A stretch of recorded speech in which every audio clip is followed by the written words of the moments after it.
Mchekeshaji maarufu kutoka Tanzania wa stand up comedy, hapa anamaanisha vichekesho vya majukwaani. Vile huwa anafanya content za mitandaoni, yani content creator. Hapa anamaanisha wanapostigi maudhui ya kufurahisha ama ya vichekesho kwenye mitandao ya kijamii mbalimbali.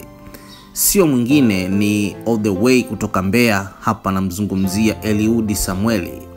Bwana huyu jamaa ni moja kati ya vipaji vikubwa vilivyotokana na mashindano ya Cheka Tu ambayo yapo chini ya Koi Mzungu. Kama unavyoona kwenye video clip hapo niliyokuwekea, ukweli wote haudanganyi, mambo yote yapo hadharani.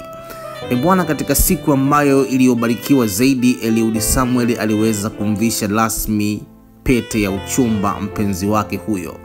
Sasa kuna vituko vingi viliweza kutokea kwenye hafla hiyo ya kuweza kumvisha pete mchumba wake.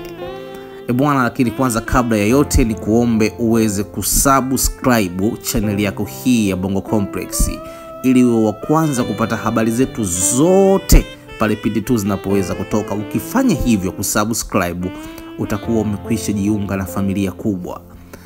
Bwana, unaambiwa Eliud Samuel ni mtu ambaye hawezi kuacha vituko maisha yake yote. Hata linapokuja swala nyeti, yani swala ambalo liko very serious, huyu mwamba yeye huwa analichukulia kama masihara fulani.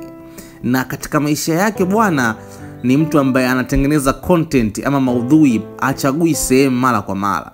Sasa kwenye hafla ya kuweza kumvisha pete mpenzi wake huyo, aliweza kuwaacha watu wote wageni waalikwa midomo wazi.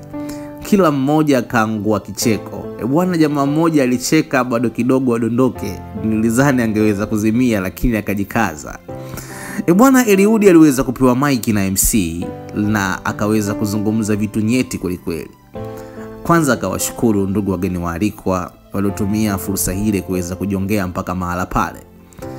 Lakini mwamba akaenda mbali zaidi. Akasema, namshukuru sana mpenzi wangu huyo kwa kuweza kuniamini, kwa sababu hii rangi niliyokuwa nayo ameweza kuikubali. Mimi ni mtu mweusi hatari, nafanana mithili ya lami, lakini mama ameweza kunipenda na kunikubali hivi hivi. Ingekuwa watu wanaangalia rangi ndo mtu apate mpenzi, mimi Eliud nisingepata. Lakini huyo mchumba wangu namshukuru kwa sababu yeye anaangalia moyo na upendo. Bwana, yalikuwa ni maneno ambayo watu wanashangaa. Sasa huyu ambaye weusi tena anaingiaje hapa? Lakini wasanii wengi waliweza kumwishi maandalizi mema ya ndoa, na vile waliweza kumpongeza kwa hatua kubwa aliweza kupitia. Lakini akiwepo Kiredio, Kipotoshi na comedians wengi wakubwa.